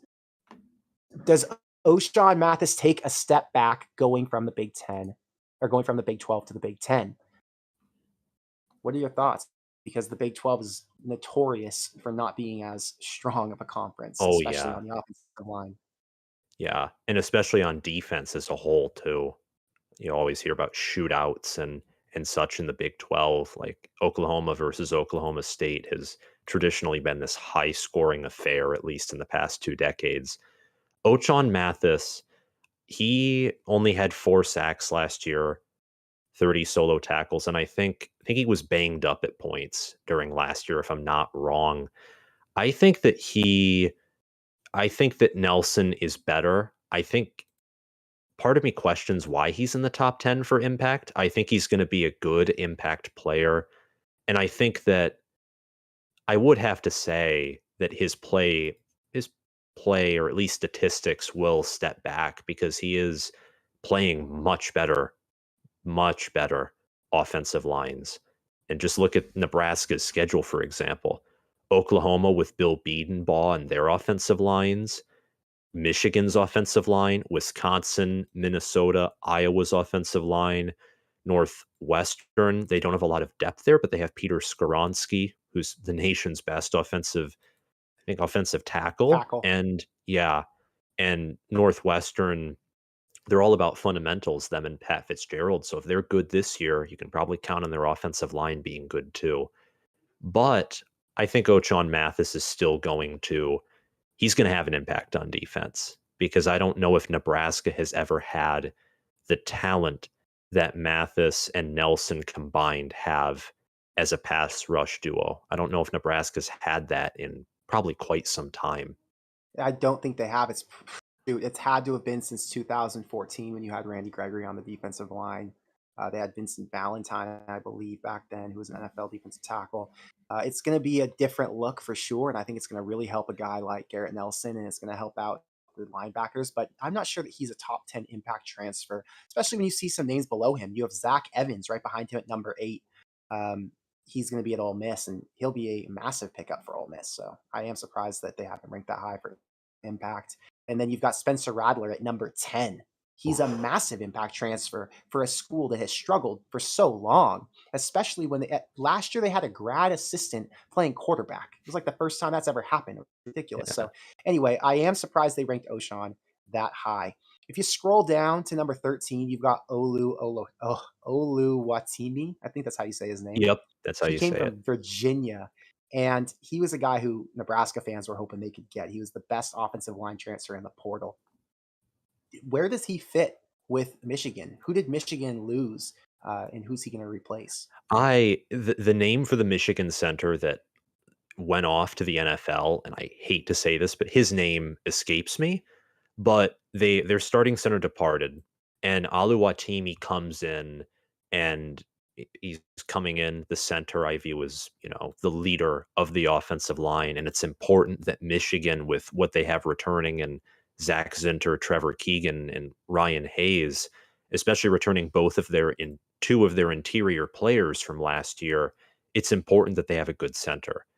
And Oluwatimi, I think, was one of the top, if not the top center. He was the top offensive lineman, I believe, in the portal. Yeah. But in run block, according to PFF, I think he was the top, like from last year, including Linderbaum and some others, one of the best, if not the best, in run block. So the Michigan offense actually is getting better, possibly this year. I think their interior offensive line is going to be better than last year. I think interior. I don't know about tackle, because you only return Ryan Hayes, and Trente Jones will probably start at the other tackle position. But Michigan's offense, with what they return 8 starters. They bring in Victor Oluwatimi from the portal. And yeah, I think Michigan's offense, especially partially because of Oluwatimi coming, it's going to be a force, especially in that ground game. Interesting. Well, if you go back 2 slots, we've got Casey Thompson at number 15. So that's a testament to how big of an impact they think Casey's going to be at Nebraska. And you mentioned this before. I don't think we need to touch on it more. Thompson just filling a massive hole that Adrian Martinez left open. And without Casey Thompson, you would have had to rely on either Logan Smothers or Chella Purdy, who are very inexperienced. And yeah, I like Casey Thompson here at number 15. There weren't any other Nebraska players in that top 50, so I'm going to wipe that one away. I think now, Denon, you can come back in with Sam and I want to talk about some of our over and under picks. Guys, we're about to wrap this show. Just so you know, we're going to finish off with our over under picks, and then we're going to talk about some of the other creators that you're looking for us to collab with going forward in this show. So in the live stream for the next few weeks of the next few weeks of the preseason, and then the next couple months of the actual season. So Denon, welcome back. This has been a great conversation with Sam, and it's been a great conversation with the chat. People are super engaged. You jinxed me, by the way. You gave me way too much credit at the beginning, and you just put the voodoo on me. Wow, you're right. You're right. For the crash. Here's the deal. I am noticing a little bit, And I apologize to all the viewers. There's something internet going on. Every now and then, I can hear your voice compress and your camera compresses. It's stable, but I apologize. I don't know if it's internet on your side. I do notice that Sam is quite stable for me. So I just want to give everybody, I'm not making excuses. I just want to tell everybody I'm just apologizing. Don't worry about it. We've still got 300 and almost 50 people in here right now. People are still happy with what we've been giving them. 350. So wow. everything's going awesome. well. And yeah, welcome to the we'll big get leagues, our Sam. we'll get everything awesome. sorted out by the next show, and it's only going to get better. Just so everybody knows, this show will continue to get better week by week, and I promise you, there will be a point when we have 1,000 people live at one time. It will happen. This is the #1 college football channel when it comes to Nebraska, so keep that in mind. All right, I'm going to throw out some over/under picks. This is what I want to hear from each of you. Is this a stay away bet? Is this an under or an over? Easy enough? Yeah. Yes. We'll start off with Sam. Illinois, over or under 4.5? Ooh, that is tough. I'm gonna go with the under. I am too. I think that Illinois does return a lot of guys on offense that are at kind of key positions like tight end and at running back. They've got a transfer quarterback, but I just think Illinois has too tough of a schedule and not enough depth on defense. They lost a ton of their 6-year seniors from last year too. Yeah, they're going to struggle. Denon? I'm going over. I'm actually going over. I don't like Illinois at all. I don't like them, especially since I went to that game last year.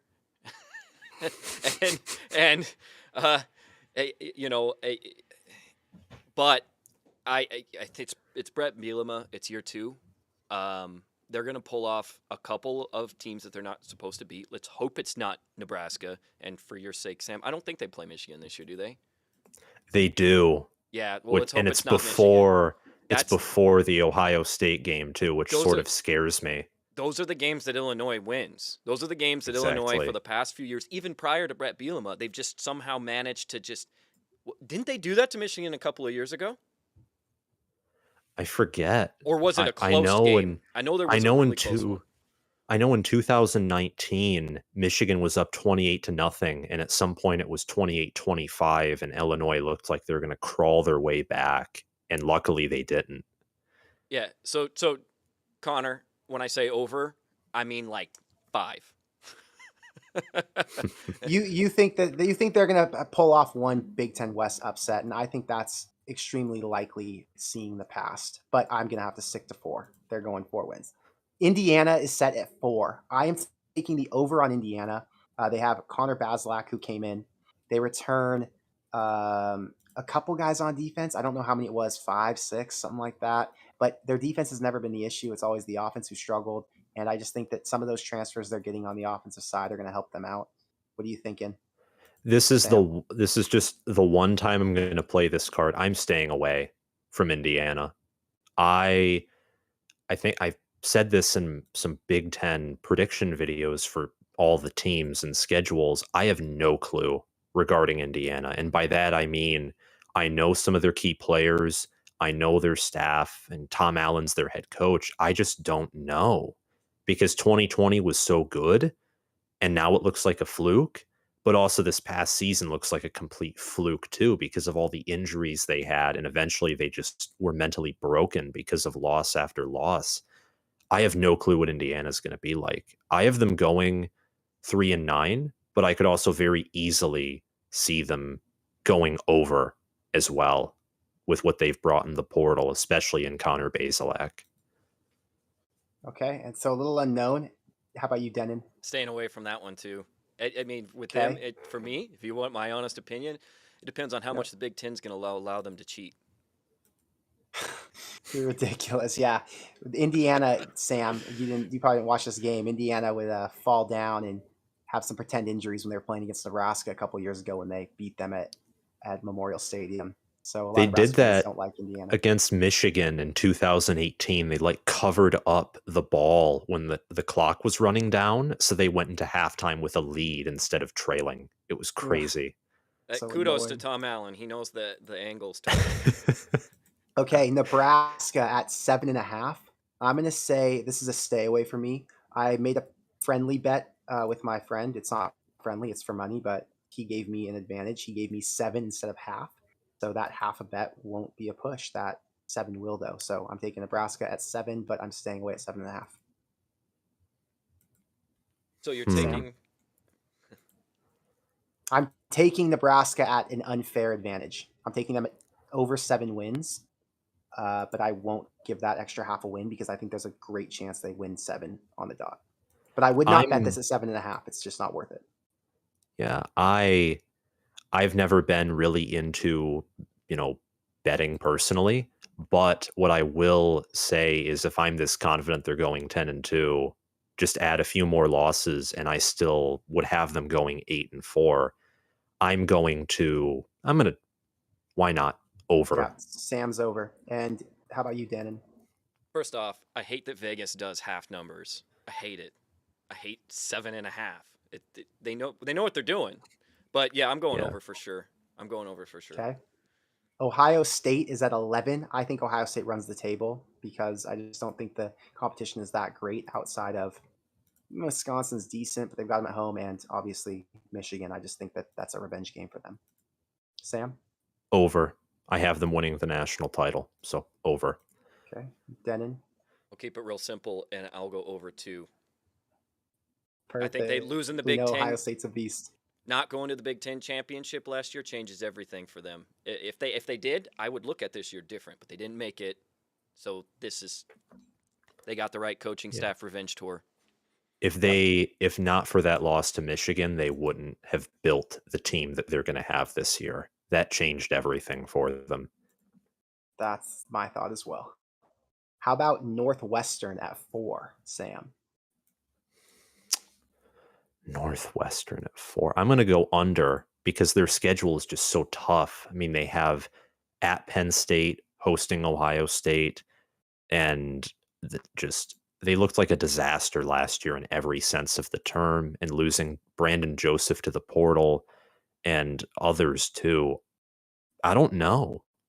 I just don't think that this is Pat Fitzgerald's year. I think if they go 6-6, it'd be a miracle. So I'm going the under.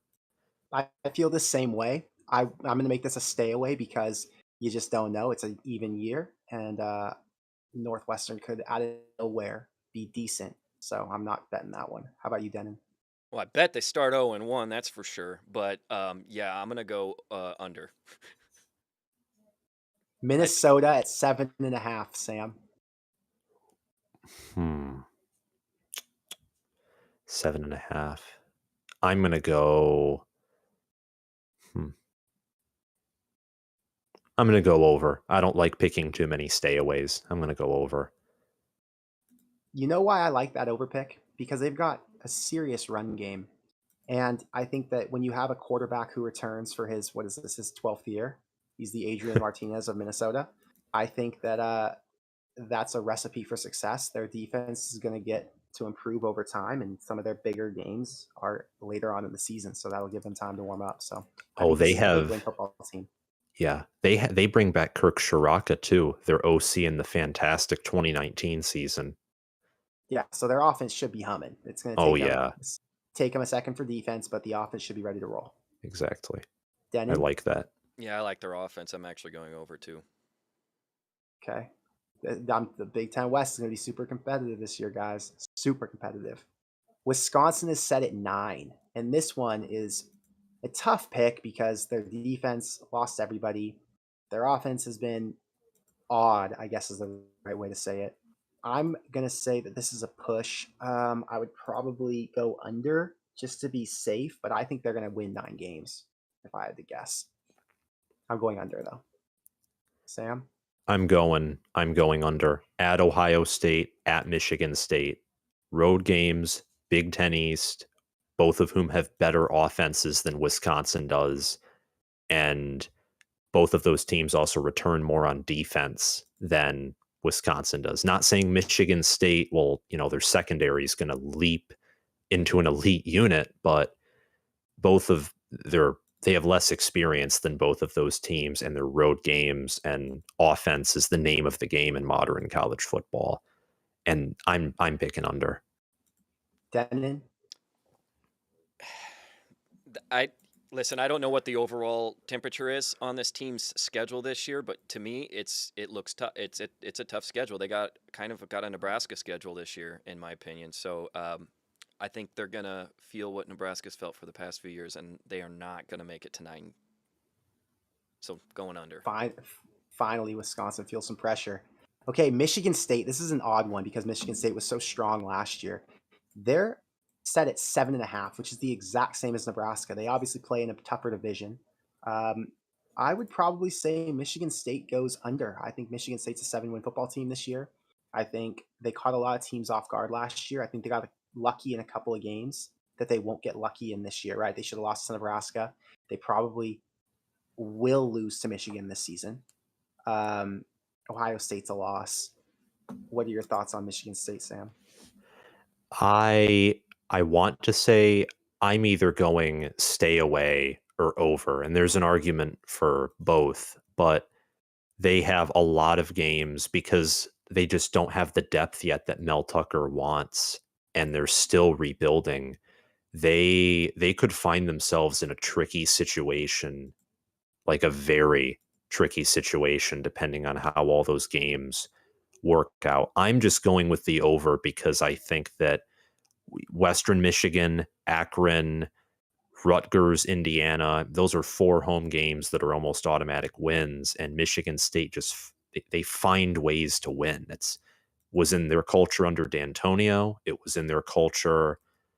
It's in their culture under Mel Tucker, but they have a lot of games on here where if they aren't careful and if things don't work out, they could find themselves losing a plethora of games. I'm picking over though. You're picking 8. Yeah, I have them at 8-4. Okay, Denon? I'm staying far away from Michigan State on that 7.5. And I think, Sam, I've heard you say this in the past. If it's you that said it, I agree with you. If not, it's definitely something I feel. Better team, worse record than last year. I think they're gonna. I think for me, they look like they're gonna be a better team, like as a whole. Because there were times where you watched them last year, like against Nebraska, and you're like, this isn't that good of a team. The Indiana game. Or you watched them get annihilated by Ohio State. You're like, this is who this team is this year. That was a joke. I felt like they worked enough angles because Mel Tucker's an amazing coach. They had a great running back, but with the right kind of, they had holes, right? With the right kind of defense, you saw it in the Nebraska game. You could do really well against them. So I do see them as a team that does get more complete, but they're not going to have that. They're not going to have Walker. They're not going to have certain, pieces that I think they're losing, and I think that's going to have an impact on them. I do think I'm going to take the under on Michigan State. Or no, I'm not. I'm going to stay away from them. Sorry. Just stay away from them. No. Yeah. See, I changed my mind twice. I don't think I said better overall, but the consistency part I've definitely said. I think this team's going to be more consistent. They just won't have the X factor player like they did with Walker. And they also caught a ton of people off guard. I wholeheartedly believe that a lot of teams did not adequately prepare for Michigan State. And that plus Michigan State gaining early momentum just gave them a huge mental edge in so many games. The Miami and the Nebraska win really helped them out. Oh, yeah. Hey, Grant, thanks for being here. Thank you for the $5. Denon, he said thanks to you as well. And he's enjoying the new co-host, Sam. He appreciated you coming on. Grant, we hope to see you back. I know we'll see you back. We got Maryland at 6. I am going to go over for Maryland. They've got Talia back. They've got some good receivers. Jacob Copeland transferred in from Florida. They return, I don't remember the guy's name who was their freshman 5-star receiver last year, but he's back. So Maryland should have a potent offense. Give me 7 for them. Sam? Completely agree. Dante Demas, Raheem Jarrett, Talia Tagovailoa. Yeah. And they return all 5 of their offensive linemen too. Their offense is gonna score on anyone, I think. They should be pretty good. Okay, Denon? Definitely the over. Quarterback play is going to be really good for them this year, I have a feeling, and it's going to take them to the next level. Speaking of quarterback play, we'll go with Purdue over or under 7.5. I'm taking the under on Purdue. I think they're going to have a couple big wins that are unexpected, but I think they're going to go back to being, decent in the Big Ten West. They aren't going to be I don't want to call them dominant last year, but the really good football team they were last year. I don't think they're going to repeat. Sam? I'm gonna stay away. I'm Fair gonna enough. stay away from Purdue. Hey, the Crypto Badger said, "Great job, guys. This South Dakota guy will be traveling to Michigan for that game. That is awesome. That's going to be a great experience for you, Crypto Badger. And thank you for the $10 tip. Denon, Purdue 7.5 over or under."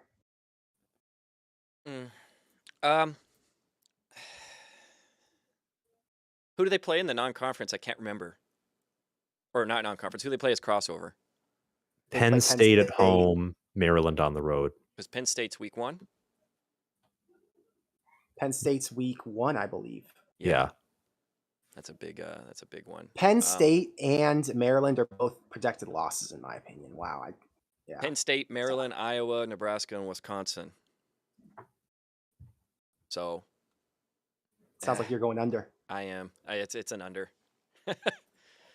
Penn State is at 8.5. I'm going to say under. I don't know enough about this team. This is one of the least researched Big Ten teams for myself personally, because Nebraska doesn't play against them. But because of their, rough last couple of seasons and not being able to put it all together, I'm going to stick with the under. I'm sticking with the under too. Last year, they were the Nebraska of the Big Ten East. The reason they just went bowling is because they had a ton of NFL talent everywhere. And they had one of the best defensive coordinators in the nation, Brent Pry. He's gone. Most of the defensive production's gone. A lot of the offensive production is gone. And I mean, they play Auburn in the non-conference, at Purdue to open up. I think it's going to be rough. It's going to be a survival year for Penn State. As it is every year, it feels like. Denon? We're going to have a coach on the hot seat at the end of this year. I'm going under. Ooh. I like that. He could be a hot seat coach, because right now the only hot seat coach in the Big Ten is Scott Frost. He's the only notable one. I'd say. Okay. Yeah. I was about to say. I'd say his seat is already starting to warm up a little bit there in Penn State. Yeah. I think things are starting to people are like, you got to do something this year. I don't think they're going to do much, and it's next year's going to be a tough. He's going to be hot. It is a bit confusing. Really quick, here's a question before we give our pick for Michigan. It says, what are the chances Nebraska plays Michigan 2 times and wins one for the Big Ten championship? I think almost 0% chance. You'd have to have Nebraska get through the gauntlet and get to the Big Ten championship. You'd also have to have Michigan beat Ohio State. I think both of those things happening are very unlikely. For one of those two things to happen, there's a good chance, though. So that's my thought there. Michigan, 9.5. I'm going to say under. I think Michigan wins 9, but I would probably stay away from this one because there's a very good chance they could win 10 or 11. They have a great offense like we talked about. Sam, we know you're going to go over, obviously. And Denon, what are your thoughts here? Well, my thoughts are this. It really depends on what we see from Michigan State. I think we all have watched that story for the past decade. There's always that one's up in the air, and it depends on Ohio State, which I feel really, really confident in. 9 is right at that number, when you consider a couple of the tripping points for Michigan in the year, including at home against Nebraska, which I would actually favor Michigan at this point to win, but I still see it as a tripping point. I'm actually staying away from 9. I don't know how many I've stayed away from so far. I can't remember, but if it's a lot, I'm sorry. I'm staying away from Michigan. I got to. 9 is right on the nose. All right, so those are our picks. Obviously, these are not official picks, so don't go and bet these because we aren't doing enough research to give you guys legit picks on these over-unders right now. However, if you guys do want some of my over-under takes, I've got 8 or 9 that I put in for $100 each for different teams in college football. So if you guys want those, message me in Discord, and I will let you know my picks with my analysis behind them. We're going to wrap this show up with this. I want to talk to the chat about who you guys want to see come on the stream, because I'm going to try and get guests for every week. And if not every week, every other week, or as often as possible. I think these shows are really engaging when we have a guest. I think there are a lot of great creators out there who should be able to collaborate with other platforms and should be able to exchange, some thoughts with us. I think that you guys would all enjoy it, and I would too. So first off, Sam, who are some of the other YouTube college football channels or college football YouTubers that you watch? Not just Nebraska or just Michigan, some bigger ones. Well, yeah, I'm just going to briefly mention a Nebraska one just for the sake of mentioning it. I think getting Backseat Sports on those two, that would be good. Josh Pate is a huge one. The voice of college football is a good one too. I think those are mainly the two in general college football channels that I myself watch. Josh Pate especially because he's reliable. He can go in depth without having to, draw it all out. He knows what he's talking about, and he's relatable too. Very relatable. So I think I see a lot in the chat. So let's talk to the chat real quick. Here are some I'm seeing. I've got Big Red Rant. Someone mentioned Big Red Rant before. Maybe one of you could send me one of their videos in the Discord so I can see their channel. Nick Swanson mentioned JD Piquel. All right, guys, I have talked to JD. I reached out to him. He and I actually went to rival high schools. I'm not sure where he grew up, but he went to high school about 3 minutes away from me. Obviously, I was graduating, 4 or 5 years before him, but we had that mutual connection. So I reached out to him and he said he would come on the show. We haven't established a date. I gave him a few options. If you want Piquel, I would go to On3's channel and just comment on his video and say you'd love to get a collab with Corn Craze. Just give him a little extra motivation and let's see if we can get something rolling with him before the season starts. That would be awesome. Here's one from Brand and it says Mark Rogers and Greg. Denon actually went on their channel. Denon, do you want to tell that story? Because I just so you guys all know, I am 100% willing to collaborate with all other channels as long as you guys want them on. I'm not going to bring someone on who you guys aren't interested in.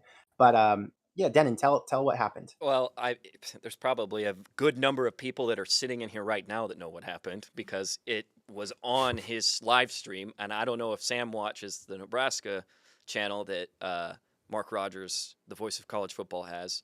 But I legitimately think it would be really cool to collab with them, and I really do like their stuff. I've watched a lot. They're very, very consistent.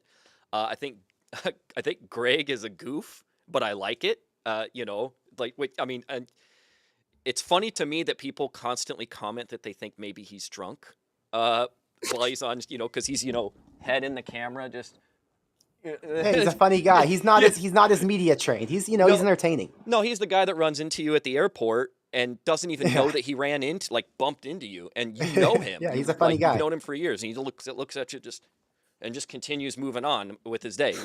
I have guys in my family like him, love him to death. I really like him. Mark is a pretty cool, intelligent guy. So I have a lot. I like them. I like watching their stuff, and knowing that I'm working with Connor on this. And that he's, we're kind of looking to do some collabs and reach out to people. I just went on their stream, tipped them $20 and said, hey, let's do a collab with Corn Craze. But I did use an emoji corn and a crazy face emoji. And they that they weren't thought familiar it was, with, they were like, what is that? Is that Iowa? Yeah, we'll collab with some people across the river. Yeah, come over. So the chat rolls, and everybody just says Corn Craze, Corn Craze, Corn Craze, Corn Craze, and they didn't say anything. They didn't go, oh, Corn Crazed. So I tip another $5 in the super chat, and I said the corn cob emoji and the crazy face emoji equals Corn Crazed. And the funny part was they both were like, Corn Crazed, like, what is that? Like, oh, pretend. I want to say that they were pretending like they didn't know. Now, it was just Mark, odd. Let me jump Mark in right didn't. here. Maybe Mark didn't, but I'll let. Let me jump in right here. Maybe Mark's never heard of Corn Craze. Totally cool. Greg Peterson has commented on our channel. A lot of people mentioned Corn Craze. There's clearly an opportunity to collaborate there. They saw we've got a lot of subscribers. We're a legitimate channel. And I felt like it kind of got brushed off. Like, we'll see, maybe, whatever. They didn't reach out. Obviously, I'm just going to say this straight up. This is the premier channel for any Nebraska creator to want to collab with. No doubt. We have the best community. We have the best numbers. We have a great audience who will go and show support to anybody else. You've seen what has happened for college football with Sam. I can bet you that almost half of his subscribers came from Nebraska. Seriously. So I do believe that a lot of these people are not, or a lot of these other channels are not as interested in collabing as some of us wish they would be. I reached out to Adam Carricker, for example. I got ghosted. And I feel like we've done enough to prove that we are worthy of bringing on some of these bigger guests. So I think it's not on me, it's on you guys to go out and tell some of these other channels, collab with Corn Craze and force their hand, make them come to us. Because for whatever reason, I reached out to, I think 4 channels now, Nebraska channels, over the last year, and I've been ghosted by all 4. Wow. One who didn't ghost me was Corn Nation. John Johnson. He's super supportive, DMs me on Twitter all the time, wants to help the show grow and supports. Obviously, you guys have seen I've shown him a bunch of love, and we are going to have him as a guest. But it's really hard for me to make relationships with some of these other Nebraska channels and get them to come on, even when I reach out to them. So I think you guys need to help me out with that, because otherwise, I don't know what's going on. If you want to see Backseat Sports, really quick. Backseat Sports is another one I've reached out to in the past. I've been ghosted by them. I reached out on Facebook and on email. Ghosted in the beginning. Anyway, it's tough. It's tough, guys. I'm doing my best. Let's see here. Josh Pate will go. I think if you reach out to him, I know he did a live show with Big Game Boomer, who's a popular Twitter and Instagram college football page. I think I could possibly get Big Game Boomer. Are you? Here we go. Here we go. Here, wait, really quick. Here's an example. Andrew said, not a Backseat Sports fan. They threw shade at Corn Craze when I suggested to them that they should do a collab. So I unsubscribed and no longer watched. Just a couple of whiny wannabes. Okay, well, I know nothing about Backseat Sports. I've only seen a few of their videos. But if they actually did throw shade at Corn Craze, that confirmed what I'm talking about. I don't know what the problem is and why we don't have this. The fan base isn't loving and trying to support everybody and help each other grow. But that's what I'm here for. That's what Corn Nation, John Johnson, is here for. There's a lot of guys who do want to collab, so hopefully we can find some of them. And seriously, I want to collab with Adam Carricker. And I know that he and I had a little funny situation last year when a lot of people said that he copied my content. I don't know what happened, but no bad blood there. And I think Carricker's a good dude. I would love to collab. So if you guys could get Carricker, I think that would be awesome. Help me out. I think the challenge with Carricker is going to be the fact that it's all associated with the Omaha World Herald. No, we can get him. We can get him on his phone. He doesn't need to be in front of a screen or anything. Just I'm sure that I'm sure it might be one of those things where he actually might be willing to do that, but there's he's got contracts and stuff like that. He might not be able to be on YouTube at all. Yeah, but so does On3 and all these others. If he just responds to me and tells me he can't, we can figure out something else. Maybe we can do that. But people are saying he hasn't done content in a while. Maybe he's taken a break. Someone told me he had a health issue, so maybe it's that. So I'm hoping we can get Carricker, because I just think we have a really good conversation together. Some people are saying Will Compton. Some people are busting with the boys. I think that would be a great one. I just don't know that could be during season, probably. I don't know. I'd have to figure out how to reach out to them, but that would be a good one. Will Compton would be really cool.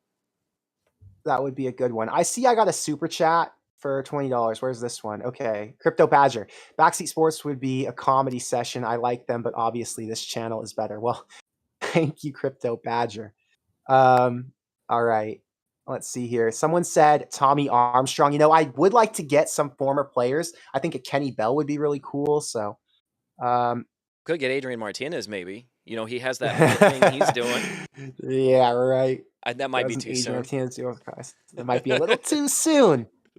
SG1 Sports. If someone can send me SG1 Sports on Discord, that would be cool. I can check them out. So Big Red Rant, SG1 Sports, those are both I'm looking to learn more about. Anyway, well, thank you guys for being here. I think we'll wrap up on that note. I think that gives us an idea. College Football with Sam, guys, will be back during season. He might be on for the Michigan preview show, probably for the Michigan post show as well. Denon will be here every single week. I'm probably going to have 2 different live formats. I'll have a live format that's the Corn Craze Social Club with Connor Hayden. which is this format where I bring on guests and everything. And I'll have another live show where I just go live on my own. I'll probably pop up some things in the background. I react to Twitter and things like you would see on Twitch. I'm going to try to get in the habit of doing that at least once a week in addition to this live stream during season. So look forward to that. I'm learning how to be a streamer. I know that you guys are interested in watching the content because, we all want to talk about Nebraska football and we all love it here. So that is one thing that you guys can look forward to.